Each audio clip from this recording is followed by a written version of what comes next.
இது வரலாற்று தழுவி எழுதப்பட்ட ஒரு கற்பனை கதை. வரலாற்றில் வாழ்ந்த கதாபாத்திரங்களுடன் சுவாரஸ்யம் குறையாமல் இருப்பதற்காக ஒரு சில கற்பனை கதாபாத்திரங்கள் இணைக்கப்பட்டுள்ளது. 1000 ஆண்டுகளுக்கு முன் தமிழர்கள் அறத்தையும் வீரத்தையும் தமது உடைமைகளாக கொண்டவர்கள். பகைவரை அஞ்சச் செய்யும் வீரம், அஞ்சியோடும் பகைவரை துன்புறுத்தாத அறம். அன்று ஒரு கரிகாலன் எங்கள் அண்ணன், இன்று ஒரு கரிகாலன் எங்கள் மன்னன். இருவருக்குமே ஒரே குடி தமிழ் கொடி, இருவருக்குமே ஒரே கொடி புலிக்கொடி. Cholas history proudly presence. Chola நாட்டின் பொற்காலத்தின் பாகம் 2.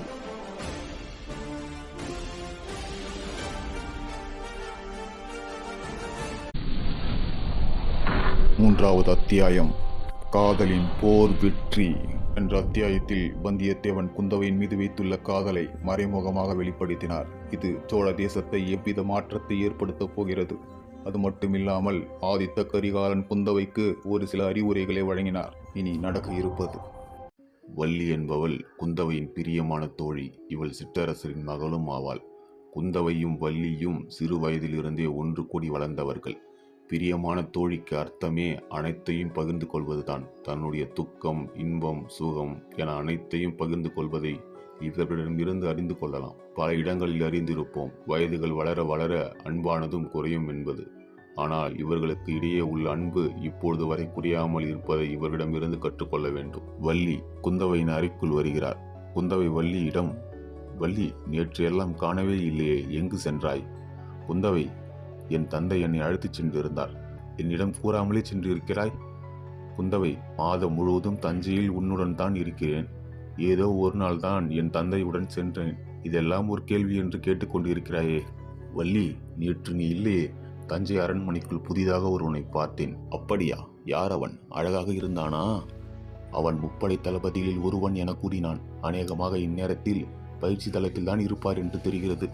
வள்ளி குந்தவையிடம், குந்தவை, உணவு அருந்தி விட்டாயா நீ? இன்னும் இல்லை என்றால் உணவு அருந்திவிட்டு வா, படைத்தளத்திற்கு சென்று பார்த்துவிட்டு வரலாம்.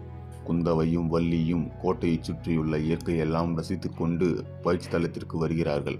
அப்பொழுது குந்தவை வள்ளியிடம், வள்ளி, அங்கு வாள் பயிற்சி செய்து கொண்டிருக்கிறாரே, அவர்தான் வந்தியத்தேவன். அப்படியா? நன்றாகத்தான் இருக்கிறார்கள். வள்ளி, என்ன கூறுகிறாய் நீ? குந்தவை, உனக்கு ஜோடியாக வந்தால் நன்றாகத்தான் இருக்கும் என்று கூறினேன்.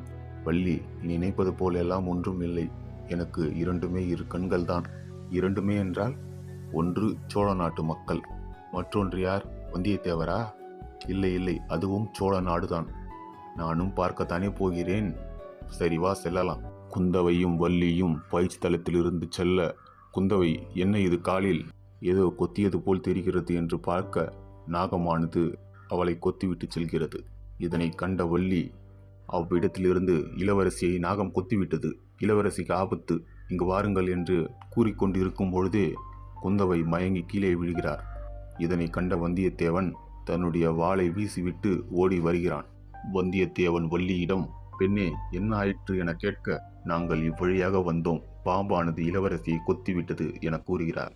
அந்நேரத்தில் வந்தியத்தேவனின் இரு கண்களும் கலங்குகிறது. இளவரசி, இளவரசி, கண்விழித்து பாருங்கள், நான் தான் படைத்தளபதி வந்தியத்தேவன் வந்திருக்கிறேன்.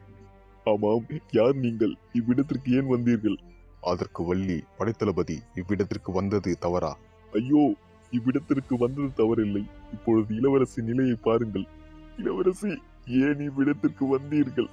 இளவரசியை கொண்டு செல்வதற்காக அங்கும் இங்கும் தேடி ஏதாவது இருக்கிறதா என்று பார்க்கிறான். ஆனால் எதுவும் தென்படவில்லை. இளவரசியை மருத்துவரிடம் கொண்டு சேர்ப்பதற்காக குதிரைகள் ஏதேனும் இருக்கிறதா என்று பார்க்கிறான். ஆனால் அவர் கண்களில் ஏதும் தென்படவில்லை. மீண்டும் கோபமடைகிறான் வந்தியத்தேவன். இந்நேரத்தில் தான் எதுவும் கிடைக்காது. இப்பொழுது நம் குந்தவையை எப்படி எடுத்துச் செல்வது? பெண்ணே, அவ்விடத்தில் ஒரு தள்ளுவண்டி மட்டும் தான் உள்ளது. அதில் இளவரசியை அமர வைத்து கொண்டு செல்லலாம் மருத்துவரிடம். உடனடியாக மருத்துவரிடம் கொண்டு சேர்க்க வேண்டும். அப்பொழுதுதான் நம் இளவரசியை காப்பாற்ற முடியும். வேறு வழி இல்லை. இளவரசியை காப்பாற்ற வேண்டுமென்றால் இதில் தான் அழைத்துச் செல்ல வேண்டும் என்று நினைத்து கொண்டு அவ்வண்டியை இழுத்து கொண்டு வருகிறார். வந்தியத்தேவனின் கண்ணில் கண்ணீர் வருவதை பார்க்கிறார் வள்ளி. வந்தியத்தேவன் குந்தவையை தூக்கி கொண்டு தள்ளு வண்டியில் வைத்து இழுத்துச் செல்கிறார். தன்னால் முடியவில்லை என்றாலும் இளவரசிக்காக என்னுடைய உயிர் சென்றாலும் பரவாயில்லை என்று இளவரசியின் உயிரை காப்பாற்ற வேண்டும் என்று ஒரே குறிக்கோளுடன் செல்கிறார். இளவரசி, நான் ஏன் உங்களை பார்த்தேன்? உங்களை பார்த்தவுடனே என் மனதில் கல்வெட்டு போல ஆழமாக பதிந்து விட்டது உங்களுடைய முகம். இந்த கடவுள் ஏன் உங்களை என்னிடத்தில் காண்பித்தார்? இவ்வளவு விரைவில் உங்களை நான் இழப்பதற்கா? உங்களால் என் மனதில் ஆசையையும் கனவையும் வளர்த்து விட்டேன். அவையெல்லாம் இன்று நிராசையாக ஆகிவிடுமோ என்று பயம் வருகிறது. இளவரசி, கண் விழித்து பாருங்கள். நிலவை தீண்டியது யாரோ நினைவே நீ நினையாதே. கனவில் கை கோர்த்தது யாரோ கண்ணே நீ உறங்காதே. உறவும் பிரிவும் இதயம் தரும், இன்பமும் துன்பமும் காலம் தரும். இதயம் மலர்வது ஒரு சுதமே, இதனை நீ உணர்ந்தால் உலகம் உன் வசமே. என் உயிரை கொடுத்தேனும் உங்கள் உயிரை நான் காப்பாற்றுவேன் என்று கண்களை கலங்கிக் கொண்டு நீண்ட தூரம் சென்ற பிறகு வந்தியத்தேவன் ஒரு வழியாக குந்தவையை வைத்தியர் இருக்கும் இடத்திற்கு கொண்டு சேர்க்கிறார். வைத்தியர் குந்தவைக்கு முதலுதவி செய்கிறார். அதன் பிறகு சிறிது நேரம் கழித்து குந்தவை கண்பிடித்து பார்க்கிறார்கள். இதன் மூலமாக குந்தவையும் உயிர் பிழைக்கிறார். ஆனால் வைத்தியர் வந்தியத்தேவனிடம், இளவரசியின் உடலில் உள்ள நஞ்சுக்கள் முறியடிக்கப்பட்டு விட்டது. இவர் குணமடைய வேண்டுமென்றால் ஒரு நாள் முழுவதும் உறங்காமல் இருக்க வேண்டும். அப்பொழுதுதான் முழுவதுமாக குணமடைவார்கள் என்று கூற, வந்தியத்தேவன் வள்ளியிடம், இளவரசி ஒரு நாள் முழுவதும் உறங்காமல் இருக்க வேண்டுமாம். கண்டிப்பாக நாம் இருவரால் அது செய்ய முடியாது. நீ இங்கிருந்து கொண்டு இளவரசியை பார்த்துக்கொள். நான் அரண்மனைக்கு சென்று மன்னரிடமும் இளவரசரிடமும் கூறிவிட்டு அவர்களை கையுடன் அழைத்து வருகிறேன் என்று கூறிவிட்டு வந்தியத்தேவன் அரண்மனைக்கு செல்கிறார். சிறிது நேரம் கழித்து குந்தவை கண்பிழித்து பார்க்கிறார். வள்ளி குந்தவையிடம், உனக்கு ஒன்றும் இல்லை, உன்னை நாங்கள் காப்பாற்றிவிட்டோம் என்று கூற, அதற்கு குந்தவை, வள்ளி, உன்னால் எப்படி முடிந்தது? நான் ஒன்றும் செய்யவில்லை. உன்னை பாம்பு கொத்தியது பிறகு நீ மயங்கி கீழே விழுந்தாய். நான் ஆபத்து, யாராவது வாருங்கள் என்று கூறினேன். அங்குள்ள படைத்தளபதி தான் வந்தார். படைத்தளபதி என்றால் யார்? வந்தியத்தேவனா? ஆமாம் குந்தவை, வந்தியத்தேவன் தான் வந்தார். பிறகு என்ன ஆயிற்று? உனக்கு முதல் உதவி செய்து பார்த்தார். ஆனால் நீ கண் விழிப்பது போல் தெரியவில்லை. அங்கு இருந்த தள்ளு வண்டியினை பயன்படுத்தி உன்னை இதுவரை அழைத்து வந்தார். ஆனால் ஒன்று குந்தவை, வந்தியத்தேவன் அந்நேரத்தில் கண் கலங்கினார். அந்த வண்டியினை தன்னால் முடியாமல் இருந்தாலும் இளவரசியை காப்பாற்ற வேண்டும் என்று இழுத்து கொண்டு வந்தார். அப்பொழுதுதான் நான் பார்த்தேன், இளவரசிக்கு ஆபத்து என்றால் தன்னுடைய உயிரையும் கொடுப்பார் என்று. ஆமாம் வள்ளி, இப்பொழுது எங்கே வந்தியத்தேவன்? மன்னரையும் இளவரசரையும் அழைத்து வருவதற்காக அரண்மனைக்கு சென்றிருக்கிறார். அதே நேரத்தில் வந்தியத்தேவன் அரண்மனைக்குள்ளே செல்கிறார்.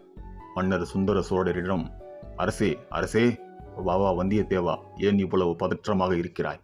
என்ன ஆயிற்று? அரசே, அது நம் இளவரசிக்கு குந்தவைக்கு பாம்பு கொத்திவிட்டது. அவர்களை அழைத்து சென்று வைத்தியரிடம் அனுமதித்து இருக்கிறேன். தங்களை அழைத்துச் செல்வதற்காக வந்திருக்கிறேன். என்ன, குந்தவைக்கு பாம்பு கொத்திவிட்டதா? வந்தியத்தேவா, வா, இப்பொழுதே செல்லலாம். இளவரசே, சற்று நேரம் பொறுங்கள். இளவரசிடம் கூறிவிட்டு அவர்களை கையுடன் அழைத்து வருகிறேன். வந்தியத்தேவன் அவ்விடத்திலிருந்து ஓடிச் சென்று ஆதித்தரின் அறைக்கு செல்கிறார். இளவரசே, இளவரசே, சற்று என்னுடன் வாருங்கள். வந்தியத்தேவா, என்னை எங்கே அழைத்துச் செல்கிறாய்? இளவரசி குந்தவைக்கு பாம்பு கடித்து விட்டது. என்ன, என் தங்கைக்கு என்ன ஆயிற்று? இளவரசே, இப்பொழுது ஒன்றும் இல்லை. உயிர் பிடித்து விட்டார்கள். என் தங்கை இப்பொழுது எங்கே இருக்கிறாள்? இளவரசே, வைத்தியரிடம் இருக்கிறார்கள். வாருங்கள், செல்லலாம். அதன் பிறகு அனைவரும் வைத்தியரிடம் செல்கிறார்கள்.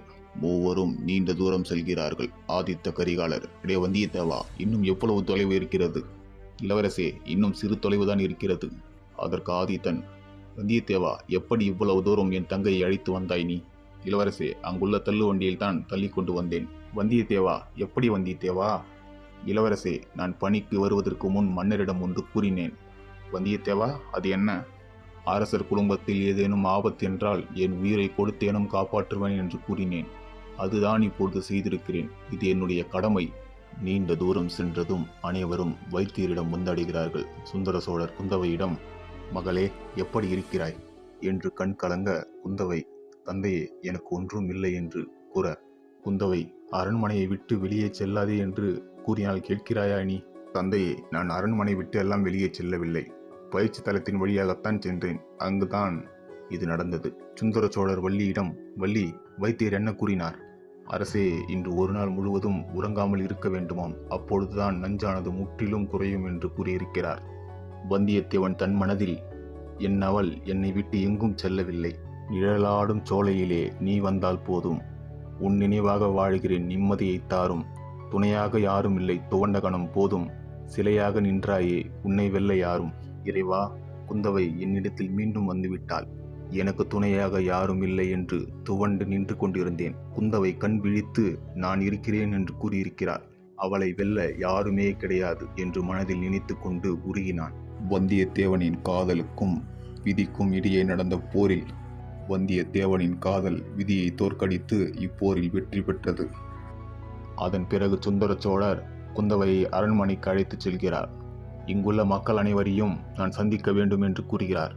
அதன் பிறகு சுந்தர சோழர் மக்களிடம், இந்நாட்டு இளவரசி குந்தவையை இன்று ஒரு நாள் முழுவதும் உறங்காமல் பார்த்து கொள்ள வேண்டும். அது மக்களாகிய உங்களால் மட்டுமே முடியும். நீங்கள் நடனங்கள் ஆடியும் பாடல்கள் பாடியும் இளவரசியை மகிழ்வித்து உறங்காமல் பார்த்து கொள்ள வேண்டும். அப்படி செய்பவர்களுக்கு நிச்சயம் பரிசு உண்டு என்று கூறுகிறார். அதே நேரத்தில் ராஷ்டிரகூட நாட்டில் சோழ நாட்டு ஓலை செல்கிறது. ராஷ்டிரகூட மன்னன் 3ஆம் கிருஷ்ணன் மக்களை சந்தித்து கொண்டிருக்கும் பொழுது சோழ நாட்டு காவலாளி அரண்மனைக்குள்ளே செல்கிறார். அங்குள்ள அமைச்சரிடம், அமைச்சரே, நான் சோழ நாட்டில் இருந்து வந்திருக்கும் காவலாளி, போருக்கான செய்தியினை கொண்டு வந்திருக்கிறேன். காவலாளியே, நீ ஓலையை கொடுத்துவிட்டு செல்லலாம். சோழ நாட்டு காவலாளியும் ஓலையை கொடுத்துவிட்டு அவ்விடத்திலிருந்து செல்கிறார். பின்னர் அமைச்சர் மன்னரிடம், அரசே, சோழ நாட்டிலிருந்து போருக்கான செய்தி வந்திருக்கிறது. ஓலையில் என்னவெல்லாம் குறிப்பிடப்பட்டுள்ளது? எங்களுடைய பாட்டனார் ராஜாதித்தரை சூழ்ச்சி முறையில் வீழ்த்தியதற்காகவும் உங்கள் நாட்டை கைப்பற்றுவதற்காகவும் ஆதித்த கரிகாலன் போர் தொடுக்க வரப்போகிறாராம். அமைச்சரே, போருக்கான தேதி அறிவிக்கப்பட்டிருக்கிறதா? அரசே, போருக்கான தேதி பின்னர் அறிவிக்கப்படும் என்று கூறியுள்ளது. அமைச்சரே, படைத்தளபதியிடம் கூறிவிடுங்கள். கைகோர்த்து போரிடுவதற்கு நம்மை சுற்றி எந்த ஒரு தேசமும் இல்லை. நாம் தனியாகத்தான் இன்று போரிட வேண்டும். படை வீரர்களை தீவிரப்படுத்துங்கள். படை வீரர்களின் எண்ணிக்கையை அதிகப்படுத்துங்கள். இப்பொழுது சோழர்களுக்கு இடையே நடக்க இருக்கும் போரில் நாம் தோற்றுவிட்டோம் என்றால் பல ஆயிரம் வருடங்களுக்கு மீண்டு வரவே முடியாது. இது நம் நாட்டிற்கும் நம் மக்களுக்கும் முக்கியமான போர். சோழர்கள் எப்பொழுது வேண்டுமென்றாலும் போர் தேதியினை அறிவிக்கலாம். தயாராக இருக்க வேண்டும். சேனைகளின் எண்ணிக்கையும் யானைகளின் எண்ணிக்கையும் அதிகப்படுத்துங்கள். படை வீரர்களுக்கு பயிற்சியினை தீவிரப்படுத்துங்கள். இது சோழர்களுக்கு மட்டுமல்ல, ராஷ்டிரகூடர்களுக்கும் முக்கியமான போர்தான். புரிகிறதா அமைச்சரே? போர்க்களத்தில் யார் வெல்லப் போகிறார்கள்? ராஷ்டிரகூடர்களா இல்லை சோழர்களா? குந்தவை ஒரு நாள் முழுவதும் உறங்காமல் இருப்பாரா? குந்தவை வந்தியத்தேவன் மீது ஆசை கொள்வாரா என தெரிந்து கொள்ள எங்களுடன் சேர்ந்த அடுத்த அத்தியாயத்தில் சோழர்களை மீண்டும் சந்திக்கலாம். தேங்க்ஸ் ஃபார் வாட்சிங்.